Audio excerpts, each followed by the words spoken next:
Well, thank you again, everyone, for joining us for today's webinar, Staying Relevant in the Appraisal Industry. We have some great presenters for you today, and this is sponsored by Class Valuation, DataMaster, and McKissock Learning.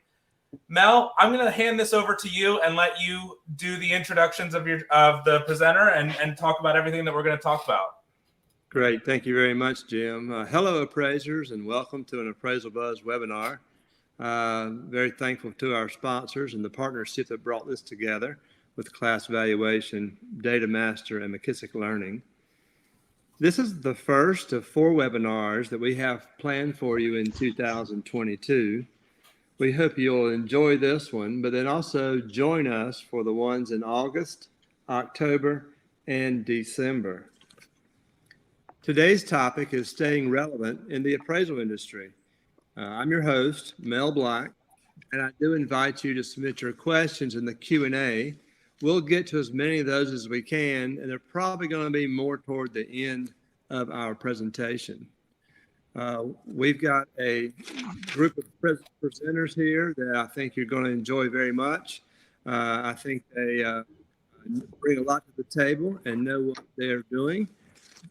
In our preparation for this webinar, we had a couple of polls that the group wanted to put out there. So we're going to do those first. Folks, if you would launch poll number 1. Poll 1 is active right now. Thank you.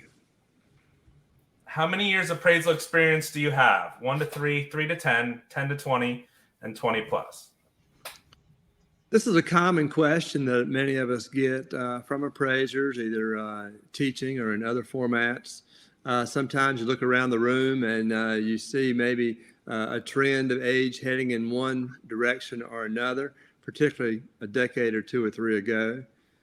These days, you're seeing all types of things. I taught a 15-hour national USPAP class this weekend, and we had a number of teenagers becoming trainees, and that's not a new thing. That's been happening over the last several years.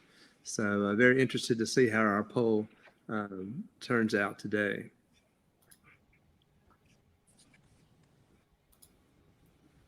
All right, I've closed that. We have about 50% or 20 or more years with the poll. Let's open up the second poll. All right. And that poll is, what percentage of your business is mortgage or origination related? So that poll is open now. I invite you to give us your answer. We expect this to be all over the board and very interested in what our attendees have to say on this.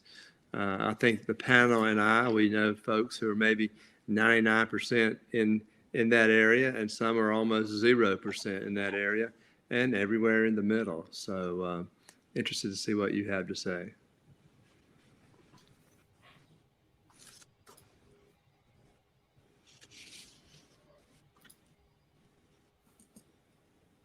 How are we looking, Jim?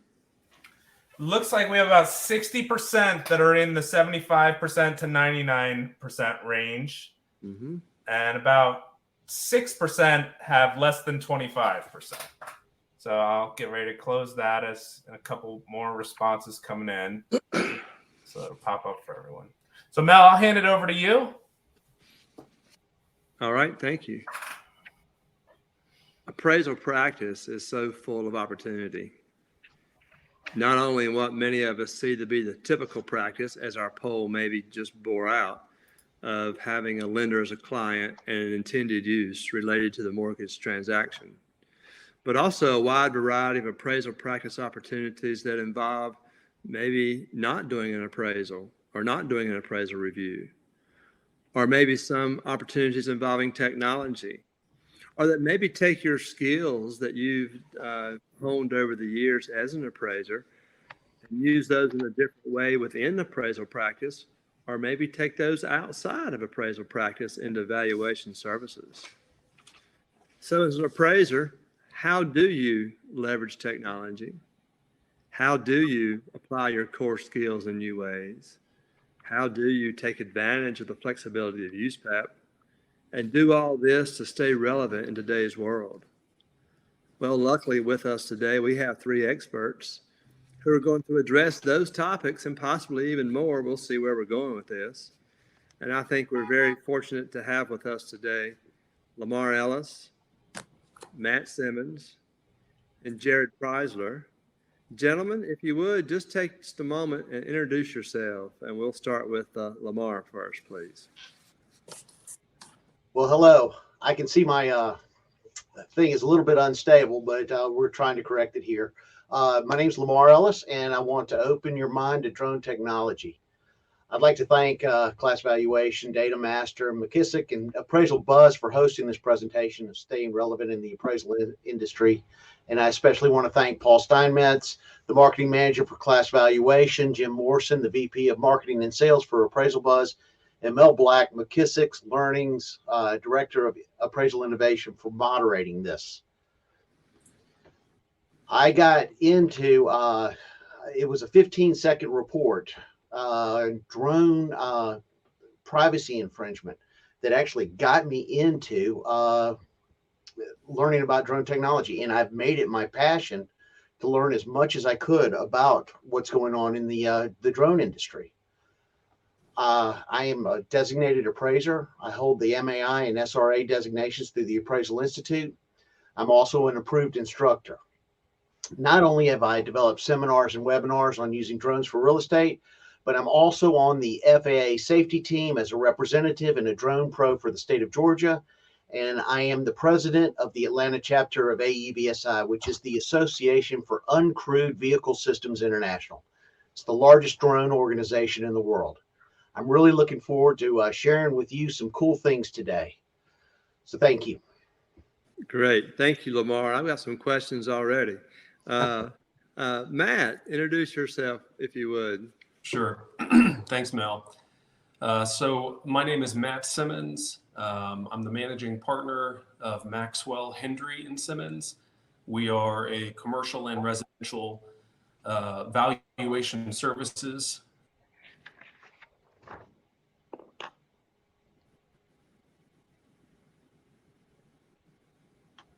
We do all variety of real estate appraisal, a lot of work that's even outside of the sphere of appraisal, and we're going to talk about that in a little bit more detail here shortly.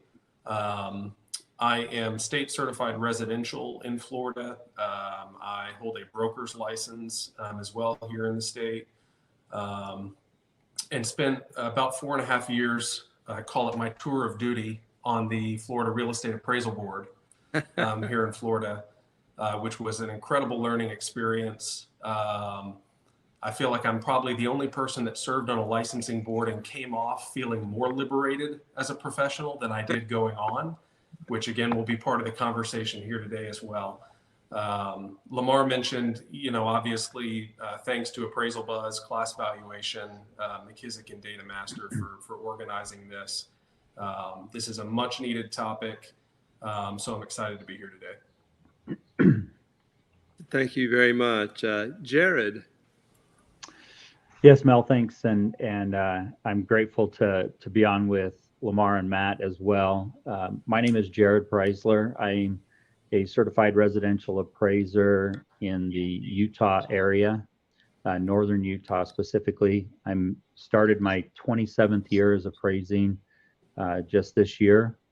I'm also a AQB certified USPAP instructor, and I teach multiple courses and seminars for the Appraisal Institute. I've helped develop courses as well. I'm also the chief appraiser for DataMaster.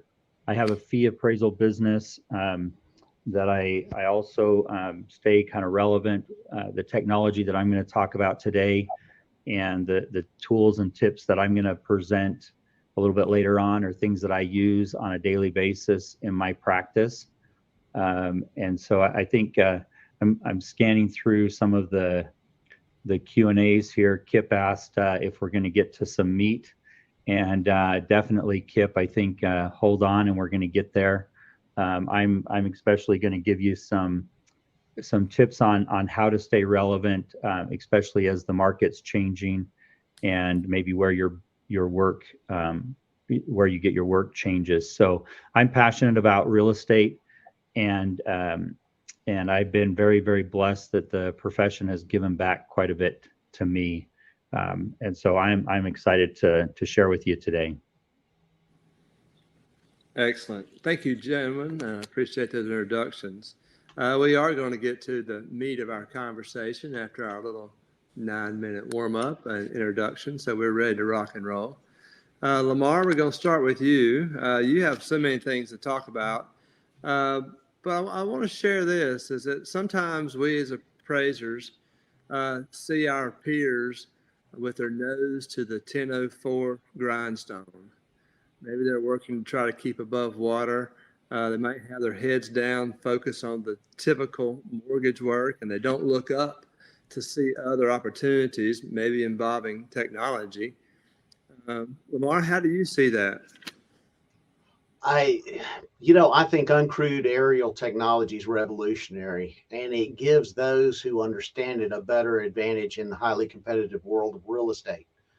As a matter of fact, I was one of those that had my nose to the grindstone and was working really hard on trying to do as many appraisals as possible when I saw a news report on drones, and it literally changed my life, because seeing the drone videos and pictures from a different viewpoint really was revolutionary for me. Not only do drones give you access to hard to reach places and obtain more images from different angles, they're also more time efficient to use, which means you can fly in fair weather conditions. And the big thing is that the real-time inspections are far more valuable than Google Earth and Bing Maps, which can be years old and inaccurate. This was addressed in September of 2016. The Appraisal Foundation addressed using drones for inspections in USPAP, and they stated that unmanned aerial vehicles or drones are like tools, and not unlike binoculars that are used to enhance a view of a property. Photography is the #1 use for aerial technology, and real estate is the #1 industry taking advantage of drones. And some of the real estate businesses that are using drones include real estate appraisers.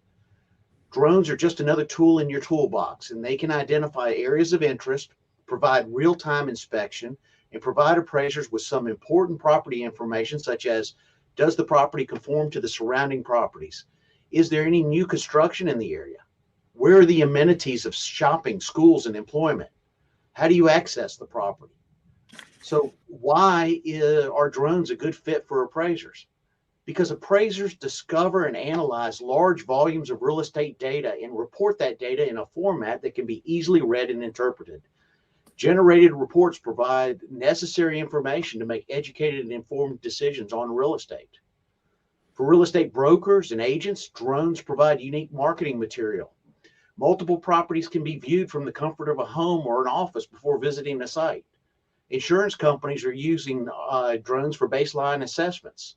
This helps to provide accurate damage assessments and expedite claims faster. Tax assessors are interested in the current improvements of a property, and drones are less intrusive and can cover more ground from the air, which lead to more accurate assessment values. For roof inspectors, you got roof damage, moisture detection, heat loss, and even the size of the roof can be easily determined by using the correct sensors and equipment on a drone. Owners and investors are using drones for portfolio analysis, highlighting features, and displaying their properties. Builders and developers are interested in the scope of work, the positive allocation and use of resources, and the accurate estimation of completion times. Attorneys are using drones to create more thorough reports and help judge and jury to identify what properties easier.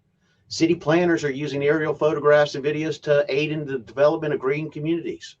Architects are using drones to, they're redesigning buildings for landing pads, charging stations, antenna sites.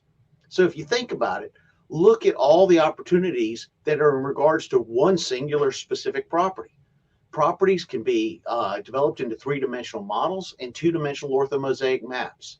And these models can show contours and display features of a property to determine the actual scope and the magnitude of a real estate.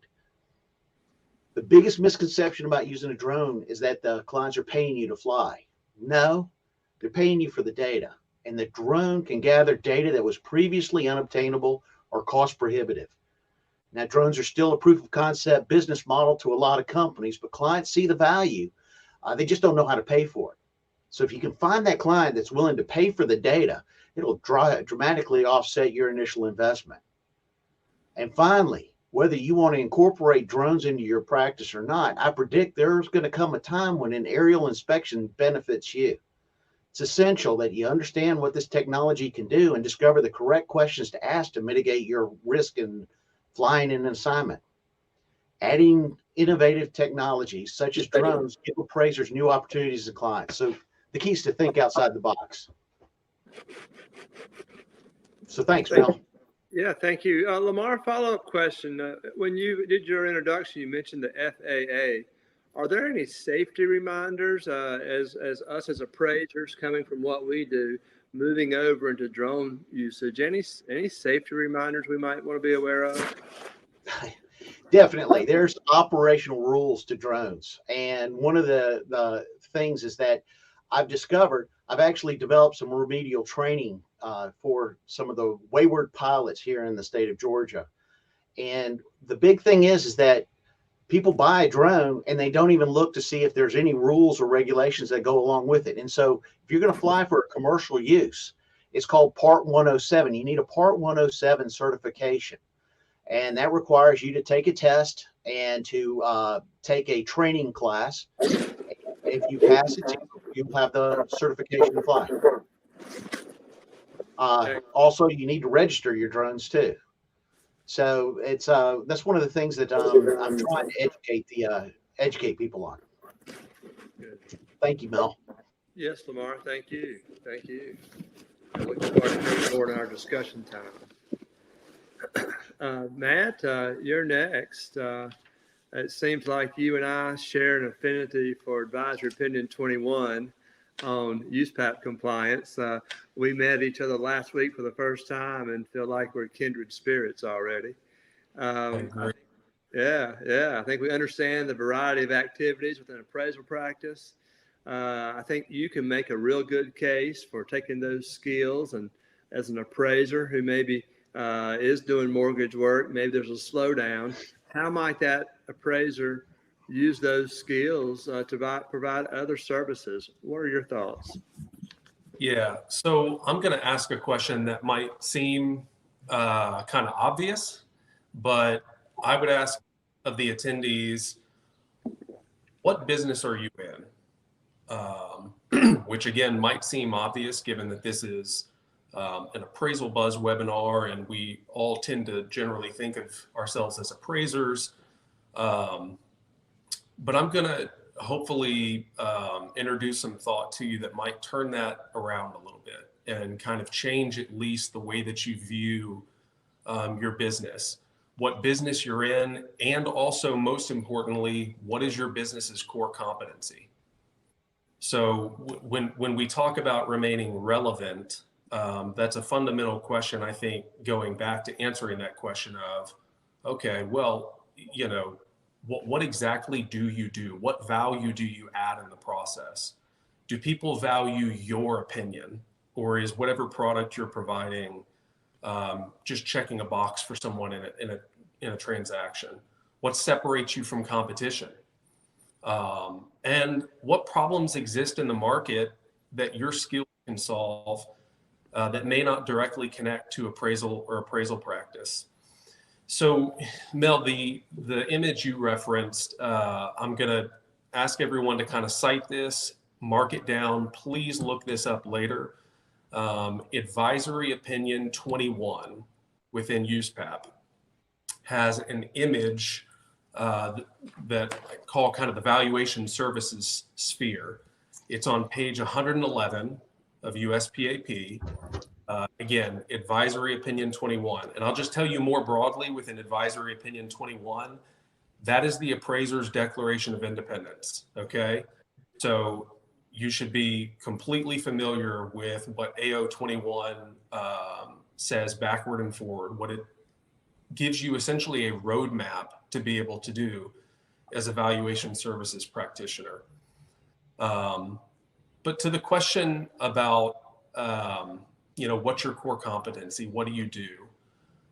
I'm going to encourage you to view yourself and your core competency as a valuation service provider as market analysis. It's all about market analysis. That's the centerpiece of what we do. Products and services that we provide, be them appraisal, some sort of consulting service, market studies, feasibility, whatever it is, it only extends from that core competency of market analysis. And I'll just tell you from the standpoint of the commitment that we've made as a firm, we're so committed to that being our core competency and what we do, that if we were to enter a universe where appraisal no longer involves market analysis, we wouldn't do appraisals. Mm-hmm. That's just not who we are, not what we would do. We only do appraisals because they're an extension of market analysis. So I would encourage you to think about it that way. And one of the ways that can help, I think, is providing clarity to you about how to plan your business, what value you add, what products and services ultimately to provide. But I think it also positions you as a valuation practitioner in the place of providing the most value to the market.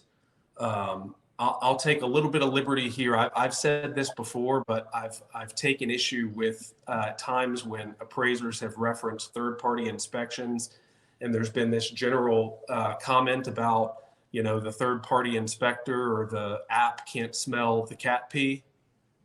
Let me just encourage you, let's please not as practitioners defend our place in the market as being capable of smelling cat pee. So just to put it plainly, I don't think that's the place that we want to be defending our ground as where we really add value in the process. I think we want to focus on, we're market analysis practitioners. That's what we do. That's where our value lies. And that's where our skill set exists. So when you're clear on that, it helps you figure out more clearly what to do in terms of developing analysis, in terms of where your priorities lie, on how you maybe set up your office from a workflow standpoint, how you spend your time. It kind of reshapes also you thinking that a market analysis section is something that I, work my way through real quick in an appraisal. It's like, no, it's the entirety of what you are and what you do. Everything else flows from that. But I think you'll also find, if you make a commitment, that when you become that expert in the market, all of a sudden the doors open to you across a wide variety of opportunities. And again, this is the part that I'll just tell you, it's sometimes better to be lucky than good. We've stumbled onto so many opportunities that exist in the marketplace for the skills that we as valuation professionals possess and provide in the market, untapped areas that are outside of even just appraisal practice, things that are in, and again, I'm going to reference that advisory opinion 21 sphere that exists, things outside of appraisal practice that are in the broader sphere of valuation services. There's so many products that you can provide, services. We discover new ways to kind of employ our market analysis skills out to the market on a regular basis. And we can talk more about those in detail, and I'm happy to answer questions on them. But again, I would just focus on, start thinking about who you are and what you do as being about market analysis. Excellent, Mark. And I think that market analysis point that you make, that we can have so many opportunities elsewhere. I think that's what some folks are coming along to hear. If I do less mortgage work, what can I do? And I think you've helped answer that question. You've also given me a good question to ask the group here in a few minutes. So thank you for that presentation. Yeah, you teed me up a question to ask you guys. So thanks a lot. Jared, you're next up. We talk about USPAP so much, and the first comment in Standard 1 of USPAP speaks of change in our field, change in our profession. And it reminds us that it's not sufficient for appraisers to simply maintain the skills and knowledge that we possessed when we first became appraisers, but it each of us, every single one of us, must continually improve our skills to remain proficient as an appraiser. Jared, do you agree with that statement? And how do you see it might being able to apply in the appraisal world? Mel, absolutely. Often I've said in classes or other presentations that as appraisers, we are very good at measuring change. We're great at figuring out what change in a particular property how that may impact value. If I want to know what a remodeled kitchen is going to do to my house, I'm going to call an appraiser. If I want to know what adding a fence or a swimming pool or an addition, a mother-in-law apartment, any of those things to my home or my property, how is that going to impact value? I can call an appraiser, and we're very, very good at measuring that change. What I think we're not so good as a profession, not maybe individually, but I'm being very stereotypical here, is we're not good at changing or embracing that change. We're very slow to adopt change within our industry. And I think, USPAP clearly says, especially Advisory Opinion 37, that it's important for us to understand and embrace that the skill set that we had coming into this industry. However you came to become an appraiser, whatever your path was, that skill set, that history that you bring with you is very, very important, but it's not enough to stay static. I've been appraising quite a while, and I remember the first time I started appraising, I had owned 60 rental properties. I'd managed a siding and remodeling company. I knew a lot about building. I had built two homes prior to becoming an appraiser, and my trainer, he took me step by step, and I learned so much that I could add on to that skill set. So Mel, I appreciate that introduction. I was thinking earlier as we were going through this last week that most of us, the requirement is that we have 28 hours of continuing education for our cycle, our CE cycle, and last cycle I had 83, and it's because I want to learn about different parts of our business.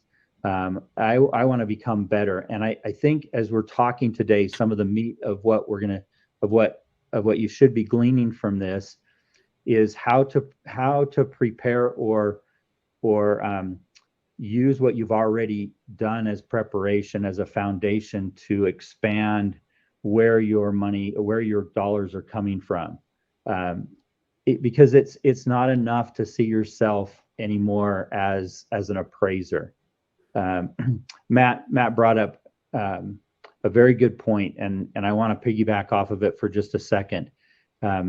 Advisory Opinion 21 gives you an umbrella for valuation services, and we fit within that umbrella. There's lots of opportunity to earn dollars from within that umbrella. There's a really interesting website that you can go and look at. It's called Will a Robot Take My Job? And you can go in and put real estate appraiser, and it groups us up with assessors. And if you look at that, it says 91% likely that a robot will take our job. Now that's not very encouraging in an Appraisal Buzz webinar where we're talking about being relevant in the future, right? But if you change the search just a little bit and you look at analyst, an investment analyst, real estate analyst, it drops to 46%. So 46% chance that a robot's going to be able to take my job. And where that analytic side starts and evolves out of is what Matt was talking about in the market analysis. I've had the opportunity to serve on the committee for the new reports design that Fannie and Freddie are participating in their initiative. And it's interesting to me as we started that process a while ago, the focus was really on market analysis. As you look at the examples of the potential new reports that are available, there's a lot more of the report that deals with highest and best use, that deals with market analysis. I don't think we get to a comp grid until well into the report. I think it's somewhere in the neighborhood of page, I don't know, 14 or 15, 16, way down, because all of our data should evolve out of our definition or delineation of the market. Now, having said that, there's a lot of things that start at that market analysis, and my hope today is that you'll find at least one little tip or one little idea to put into practice in the next week. You maybe have a little bit more time on your hands right now, and you're wondering what to do with those. Maybe you've got a list of things you've been trying to get to for a little while. So I'm hoping that in the next couple of minutes, as I talk to you about a few things that I've been successful in doing, that you'll take at least one or two of those things and be able to apply it. So keep your mind open. I noticed that about 47% of you have been in this business for more than 20 years, like myself, but we have more than half that have not been in the business, or that have been in the business less than 20 years.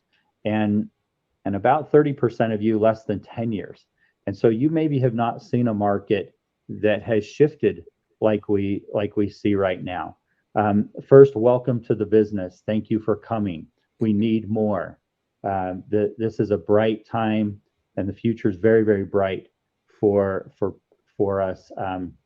So marketing yourself is a consistent process. And you should be focusing on it, if not at least weekly, if not daily, at least weekly. So, and what I mean by focusing on it, put a calendar event in your Google Calendar or whatever calendar system you use. Say, I'm going to spend an hour marketing today or 2 hours marketing today. Treat this like a business. And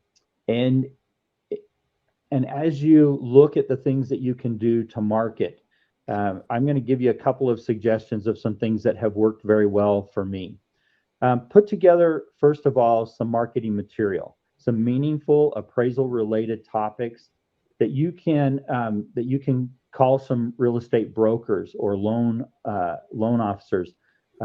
Mostly, I focus on mortgage brokers that have offices of more than 2 or 3 loan officers, real estate agents that have 5 or 6 or more real estate agents in them. And then I'll call them and ask them if I can come and present at their weekly sales meeting. These meetings are not very long. They usually keep them to an hour, and they always are looking for content. I try to keep my presentation to 15 to 20 minutes. I ask them to schedule me at the end of their meeting, so they get finished with all their sales motivation, their little topics that they're going to have on a weekly basis. I want to be the last one there. Even though I only present for 15 or 20 minutes, I never end at 20 minutes. The questions start coming. And I've been doing this for a long time. Less than 50% of my business is lender-related business at this point. The bulk of my business has nothing to do with the rising interest rates. It's evolved that way because I've spent a lot of time marketing myself. Last week I received 3 orders from a real estate agent. 2 were listing appraisals where he's not really sure where the market is going. And it's not that he can't do a CMA, because he can do a CMA. He just doesn't know how to advise his clients when they start doing price reductions.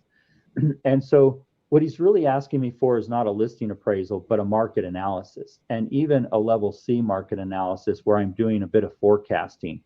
And we talk about some of the things that are coming up. What's going to happen when the Feds raise the rates again in July, after their July meeting? Well, that home that's been on the market right now at a particular price point Is it going to need to be adjusted? And do you want to wait till the end of July to do that adjustment? Or would you rather do it now, get under contract, and be moved before July? So he's really asking me to help him with his clients, and I'm happy to do that. It pays very, very well. There's not an AMC fee split, and it pays well. So I had 2 orders from him from that this week, and also a divorce order. So he has a client, a past client that he helped get into a home 15 years ago. Things are not going so well for them. They called him to find out what their property was worth. He said, I don't do that.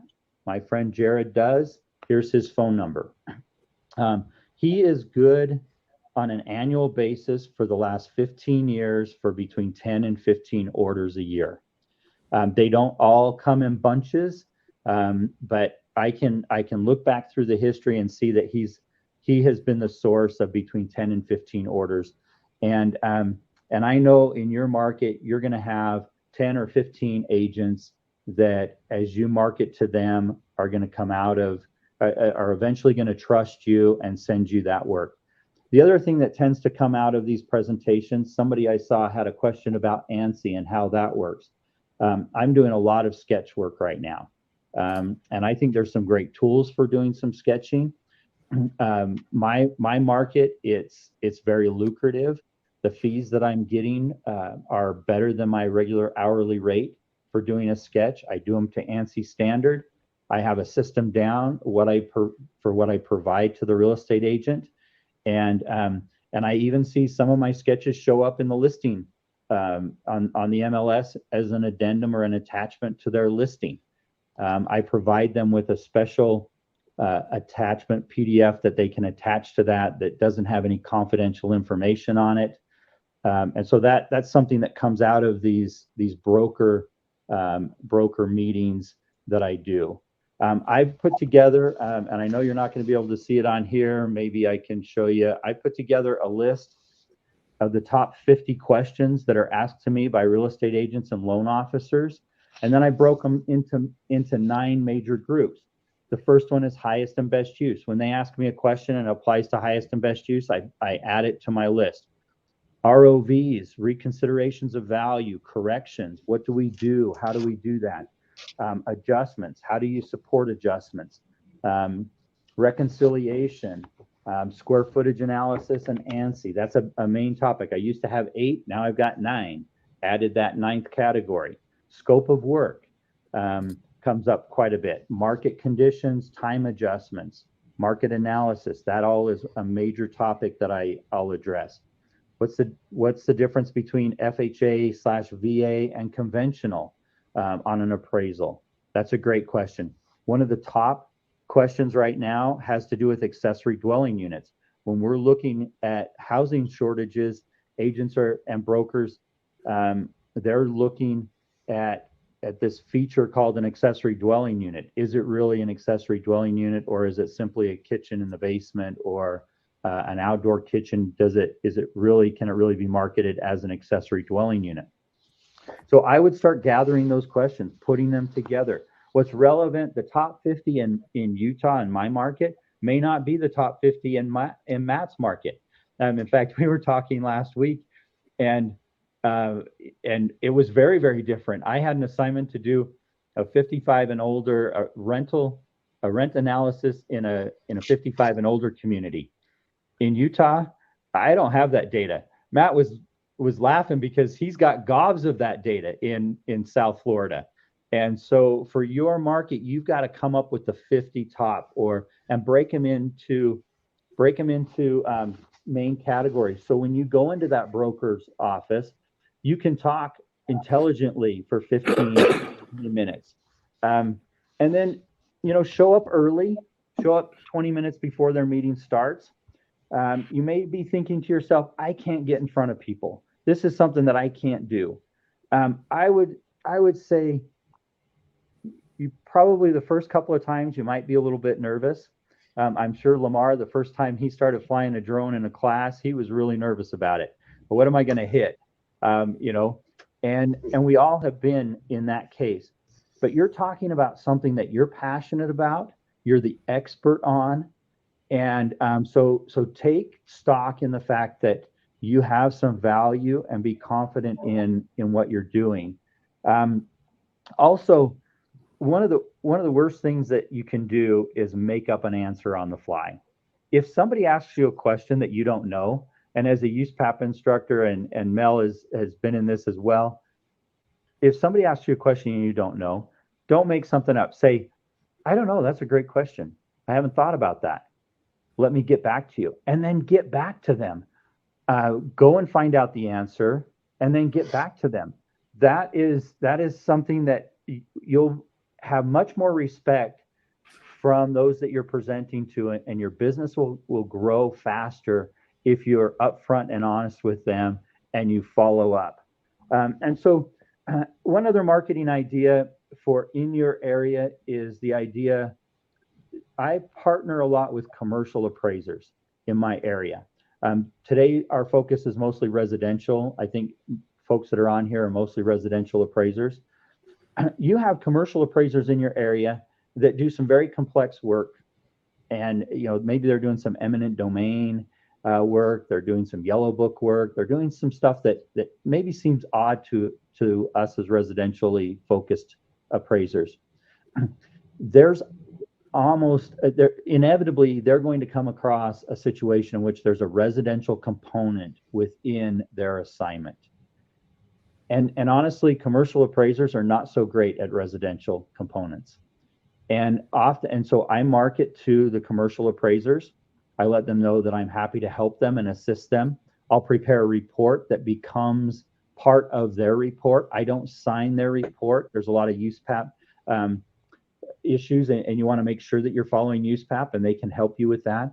But they might rely on you for what the residential value of that property may be as part of a bigger assignment that they're doing. And again, very lucrative business.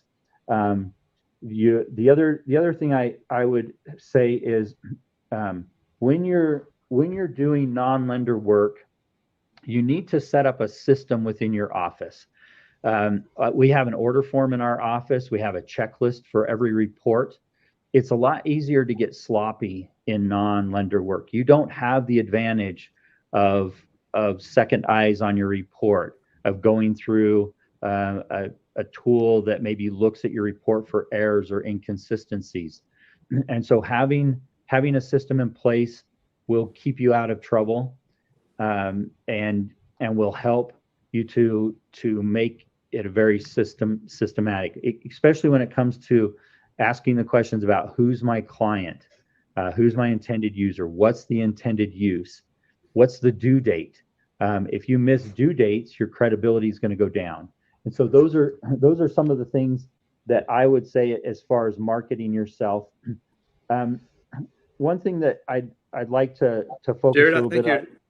I was going to say, Jared, I think you're doing a great job. You're answering some of the questions in the Q&A as you get along, so you're doing great. I think one of the things you did really well with was your list of questions, those 50, and to develop those in your own market. So those of you asking for a copy, it might be an actual helpful exercise for you to develop your own. And then I got a question, Jared. I think you're helping change a paradigm here in your marketing, listing agents. One of the questions was, well, why are we marketing to listing agents? They can't choose the appraiser in a mortgage loan. And guys, I think one of the entire reasons we're here is to look up beyond the mortgage loan situation and look at those appraisals to help list property. Maybe that real estate agent's client gets something like Jared just mentioned, and that they need you for a tax appeal or a eminent domain or a gift tax. There's so much appraising outside the market world. So Jared, you were nailing them as you were going through. Mel, one thing I wanted to just end with is I would say change the way you think of yourself. There's tons of examples of paradigm shifts out there. AT&T is a classic example. When deregulation came and AT&T saw themselves, instead of as a telephone company, they consciously rebranded themselves as a communications company. And I really wonder what would have happened to the railroads if they had saw themselves as a transportation company, not a railroad company. As appraisers, we need to quit looking at ourselves as appraisers, as form fillers, and see yourself as a provider of valuation services, or some other catchy term that expands your view of what you are. And I would just leave you with that and say, the future is very bright for those of us that provide valuation services. Very well said. Very well said. I did see a question from someone who said they had no question. Great webinar. Hope appraisers are taking this to heart and apply it. One question I saw, and I want to maybe direct this toward Matt, that there was a question asking for a specific example of a service. I know we use a lot of broad labels, appraisal practice, valuation services, but could you name us a service other than appraisal or appraisal review that an appraiser might want to look at in staying relevant?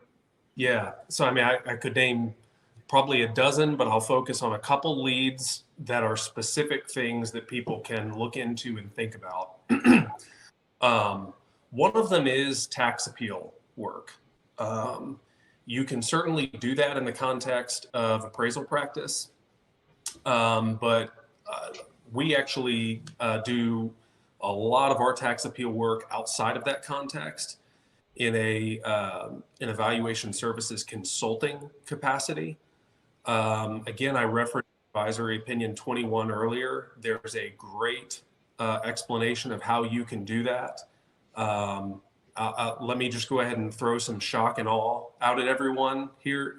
You can operate on a contingency fee as a valuation services provider. So take that for what you want. But AO 21 and some other references will kind of point to you on how to accomplish that. But let me give you one other example here really quickly, because we stumbled into this about 10 years ago, and it is a huge untapped market. Okay, we do now what we call value impact studies.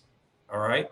So in almost every jurisdiction in the country, every municipality, the land development code, if you want to go, say rezone a property and build, apartments or, a commercial office building, whatever you want to do, part of rezoning approval requires that you don't negatively impact surrounding property values.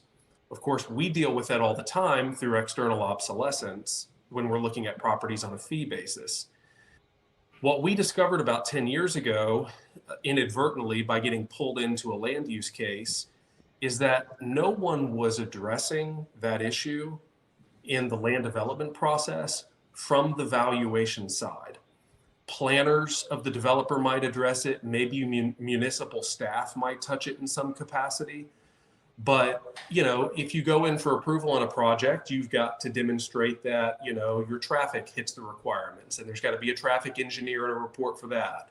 Maybe there's an architect, a land planner, the land use attorney, an environmental consultant. There's all these people who have their lane that we just take for granted, when every land development code in the country, everyone that I've seen, has a component of compatibility tied to value impact that is not touched at all, for the most part, by people who are valuation services professionals. So we now do a ton of that work in South Florida.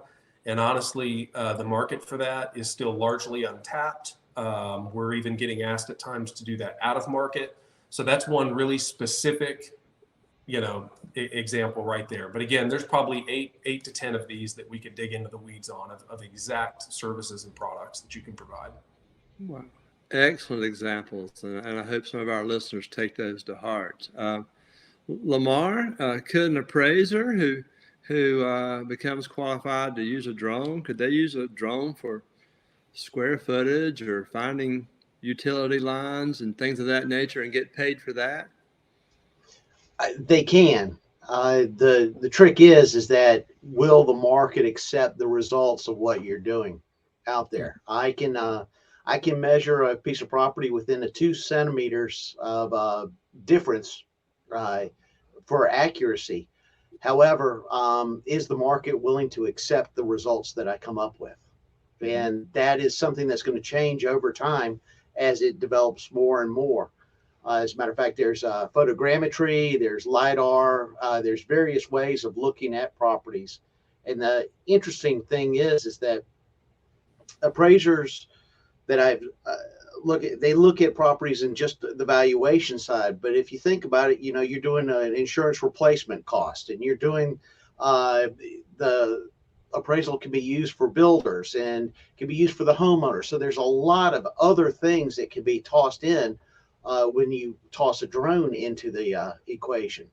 So again, it's still a kind of a work in progress for selling it. But one of the things that Jared said that I totally agree with, and that is I have thrown myself into more uncomfortable situations than I ever thought I would in my lifetime.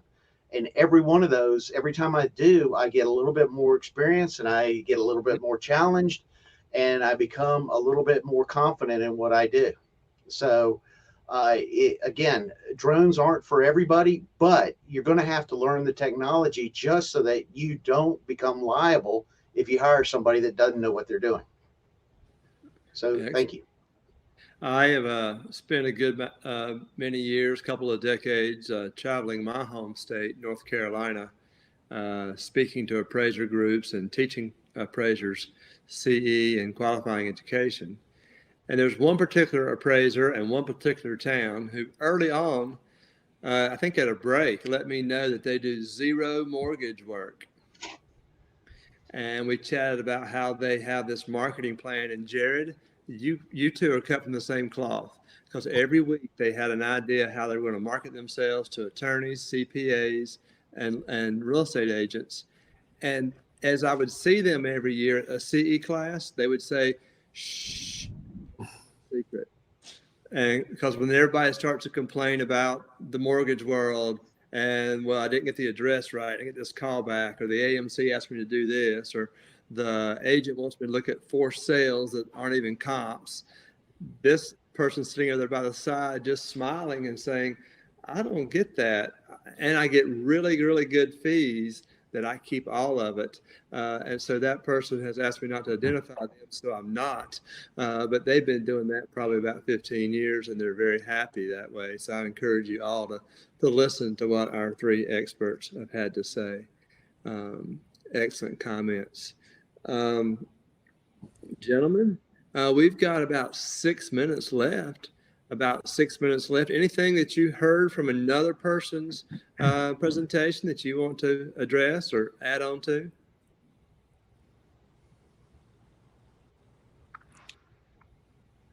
There was a question, Mel, if our contact information could be given out. We hadn't talked about that before. I'm okay with that, Jim, in the background there. If you want to share that information, I'm good with that. I would imagine Lamar and Matt are as well. So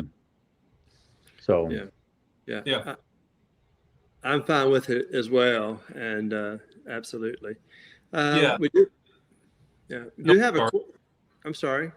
Go ahead. Why don't you guys just give out your contact information now, and then also they can also email comments at appraisalbuzz.com, and we can give it later. But if you want to give it live now, they can write it down, and it'll be on the recording. So I'll start. My name is Jared Preisler. Last name is spelled Preisler. And my email address is Jared, Jared, Preisler, Preisler, at datamasterusa.com. And my direct cell phone is 801-940-0966. I'll go. Mel, so my social security number, oh no, I'm sorry, let me give you our phone number here, 888-337-0555. Our website has all the info to contact me. MHS for Maxwell, Hendry, Simmons, appraisal.com. So www.mhsappraisal.com. I'm an open book. I'll tell you one thing that's a little bit interesting about some of the work I described to you for value impact. Much of this work is in the public domain already. It's not appraisal related, and so it's not subject to the same confidentiality requirements. So I'm happy if you reach out to even share some of the specific work product. You want specifics, you want details. What does this look like? How do you do it? I'll show it to you. So feel free to reach out. All right. I guess it's me. Last thing I want to say before I give you my information is, if you get into drone technology, become an advocate for safety, because that's the one thing that everybody really wants to be sure that they've got, is that they've got, that you know what you're doing and you're trying to do it safely. My best contact right now is LinkedIn. Lamar H. Ellis III is on LinkedIn, and then my email address is Ellis @bellsouth.net. I thought it was kind of clever when I did it, Ellis III @bellsouth.net, but you know, it's Ellis @bellsouth.net. And my direct line is 404-617-1110. I've got time for everybody. I love what I do, and there certainly is a lot of opportunities out there for everyone that wants to think about incorporating this or learning, you know, if they're hiring somebody that's doing it right. So thank you so very much. Excellent, excellent. There was one question in there I wanted to quickly try to answer, and I'm going to provide the best answer I can fast. You guys fill in where I needed it. Someone was asking for a practical way. If we are going to market to lawyers and CPAs, why? And what's some of the work? And for lawyers, tax appeals was mentioned already. Does that lawyer handle tax appeals? Is it eminent domain? Is it condemnation? Do they have easement work to do? Do they have partition cases that might be the need an appraiser? And certainly in equitable distribution related to a divorce, you're going to have an appraiser there as well. And two, there are many, many appraisers that have a fine career being a witness on the stand, and they get paid very, very well. I'm a lawyer as well, and we have an occasion to hire appraisers in some of the real estate related litigation that we do. And I enjoy that very much. And I don't mind cross-examining appraisers either. Yes. CPAs, I think we have a gift tax, estate planning. I'm not so sure on the CPA side, but just know there's plenty of work to be able to take your skills and your core competencies and spread those out. How are we doing on time, Jim? Is it time for us to wrap up? We got, yeah, it's 3 o'clock exactly. So perfect timing, Mel. I really appreciate that. Okay, well, folks, this was a fantastic experience. I've really enjoyed being with our panel of 3 experts, and I want to thank each of you, all 3 of you, for sharing your time and preparing and giving your expertise today, and the positive, encouraging viewpoints that you've had to help us shift our paradigms. I'm sure our listeners took a whole lot of notes. To our listeners, thank you for being part of our first webinar of 4. Our next one is planned for August 9th, and it's on adjustments. Until then, I'm your host, Mel Black. May all your results be credible. Thank you all Mel. so much. That was great information. We really appreciate you joining us. And I'm getting a lot of questions, and that's good that people want the recordings of this. So it usually takes about an hour or so to process after the recording, and then it'll automatically be emailed to everybody that's registered. If you don't, like I said, email comments@appraisalbuzz.com, and we can send you the link there as well. Thank you all for joining us again, and have a great day. And we also want to thank our sponsors, Class Valuation, McKissock, and DataMaster. Thanks, and have a great day. Thank you, folks. Thank you. Thanks, guys.